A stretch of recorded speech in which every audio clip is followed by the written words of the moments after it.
crystal and the globe, and we're now moving down towards Swanage Bay. Swanage Bay is the other side of this point. This point is known as Peveril Point, and look it up on a map, all right? Peveril Point. At the end, yet another lighthouse. Okay, and I'm glad I pointed out the Isle of Wight, because it's disappeared again. All right? No, that's not the Isle of Wight. Okay, right. Let's just put everything else into perspective. The Isle of Wight should be over there. It's just coming through the haze occasionally.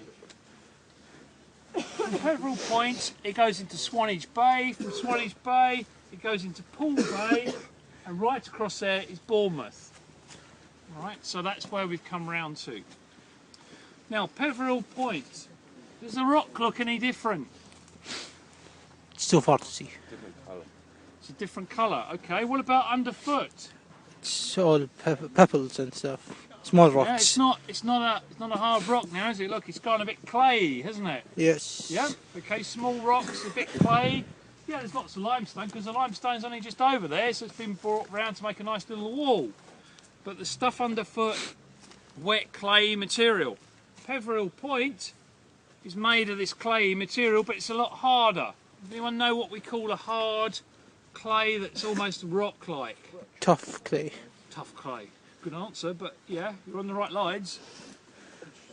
No? Tough hard clay. Tough hard clay. No, it's not. No, don't worry. No, we'll stop that one. Okay. No, any ideas? No. All right. No, it's not. No. All right. You never taught us that. On the right lines. All right. Okay. Anyone heard of shale? No. So, shale. When you bake clay, if you change clay, if you make it into a metamorphic rock, we're going to do this next week. But clay, when it gets put under heat and pressure for a long time from something like an igneous intrusion, such as a great big lump of granite coming into the area, it's all hot and molten, and it bakes the surrounding rock and it makes slate. Okay, but you also get, where it's a bit cooler and a bit further away, a little less pressure, dried out a bit, you get shale. And we've got shale here. Okay, and when shale breaks down, as does slate, it goes back to being clay. That's what's going on here. So this is made of shale, so we moved on to something, a different type of rock. It's a lot younger. We've come off of the limestone, we've come off of the Jurassic coast, and we're moving into, we're still in Jurassic, Die hard. moving up towards the Cretaceous age. Somebody mentioned Jurassic Park earlier, that reminds me. I forgot about that. Jurassic, everyone thinks about Jurassic Park and dinosaurs. Well, true dinosaurs weren't in the Jurassic age. It should have been called something else. It should have been called Cretaceous Park rather than Jurassic Park. It would be too hard to remember.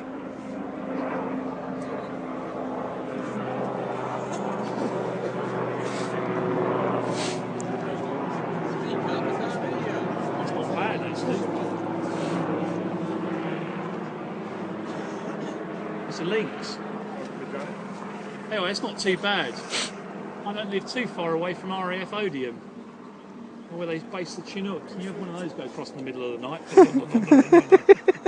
A bit noisy, those things are. Anyway, right, sorry, I digress. Right, so yeah. So the big dinosaurs that were in Jurassic Park, the movie, weren't in the right era. But Cretaceous Park doesn't kind of sound right, does it? So on the limestone, you won't find those fossils. You won't find those big dinosaurs. You'll find them round the corner in Swanage Bay. That's where you'll find those. Okay, it's a different age. Again, it's a lot younger, around about 60 to 80 million years. It's a lot younger than the actual Jurassic coast. Anyway, the other thing that you need to know about shale is associated with another good economic use, something that comes out of the ground that we use a lot. Oil, yeah, okay. You hear the term oil shales very extensively. When you hear the word shale, you can often hear the term oil shales. And this part of the world, you might not look it, but it's got the biggest onshore oil field in Western Europe. Hard to believe, isn't it?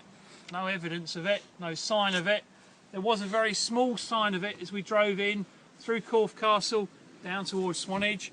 One of the roundabouts, I think it's between the other side of Corfe, one of the roundabouts has got a sign to Wytch Farm, W-Y-T-C-H, Farm, which is a BP site, and it produces 25,000 barrels a day of oil coming out the ground. They use nodding donkeys, 4 or 5 going up and down like that. 25,000 barrels a day that goes in a 10-inch diameter pipeline all the way across to Fawley. So it runs down the Solent, because we're at the top of the Solent, goes into Fawley, which is opposite Southampton, and they get 25,000 barrels a day. So current price of a barrel of oil? 117. 117. Okay, 100. Let's call it 120. So that's what? That's 25 million, something like that. I didn't bring a calculator. No, something like 25 million. A fifth of that. So another 5. So 30 million pounds a day just being pumped into Fawley, or 30 million dollars rather, because it'd be in dollars, won't it? 30 million dollars just coming out the ground. So huge economic benefits just coming out the ground. And throughout this part of the UK coastline, there's lots of little oil fields dotted around. Some of them don't warrant having a big pipeline. Some of them go into a storage tank, and an oil tanker comes along, they pump it out every now and again, and then they drive it off to the refinery. Okay, so very economic area. If there's no quarrying, it's been replaced by oil. All right, so vast reserves of it. Quite shallow depths, isn't it? If I recall. Yeah. All the information, if you want to go that way, all the information can be found on the BP website. Just type in Wytch Farm, and you've got a lot of information on there that you can find out. Right, where was I going with that one? We're going to talk about chalk. We're going to see some chalk in a moment. The oil is also associated with the chalk. Do you want to have a quick word about chalk? When we've spoken about the Kimmeridge shales, I think they're called the Kimmeridge shales, in which the oil originates from. The oil often migrates. Obviously, oil's fairly light, lighter than water, and it migrates. So it migrates upwards.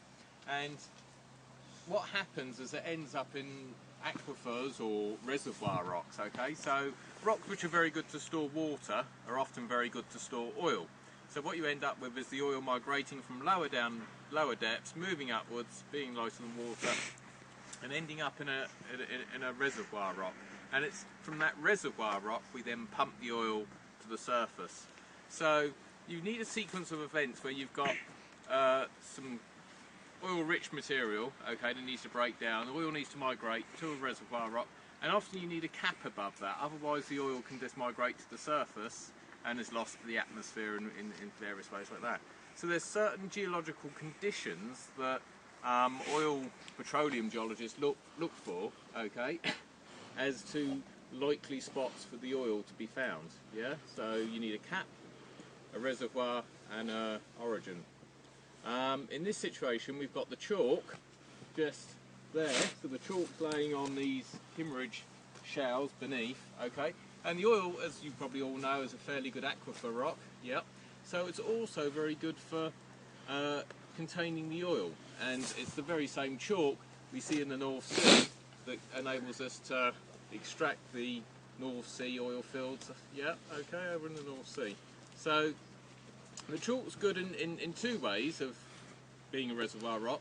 Not only is it very fractured, so the oil can live, so to speak, in the fractures and migrate through the fractures, but it's also quite porous, okay?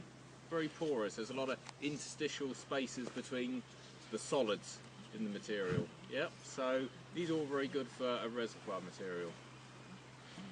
Brilliant. Okay, thanks. And also, the term shales and oil shales, if I recall, correct me if I'm wrong, heavy, big, large deposits in Canada, aren't they? I think there are, yeah. Yeah, and that's where you find the term oil shales, and they're so prevalent in Canada that they dig them out the ground, massive amounts of these oil shales which are soaked with oil. But it's not so easy for the oil, it's not very permeable, it's not so easy for the oil to come out. And then they refine and process those shales, the rock, to actually extract the oil that way. Right, okay, enough on oil. We need to talk, we've got one more big stop before lunch. We need to talk about the Isle of Purbeck, where we're on at the moment. Swanage is in an area known as the Isle of Purbeck. So that suggests an island. We've drove here, we're not on an island, okay? And we'll talk about that at the next spot, and then we'll have a lunch break. Now the next one's a good 15-20 minute walk, isn't it? To keep up. Keep up.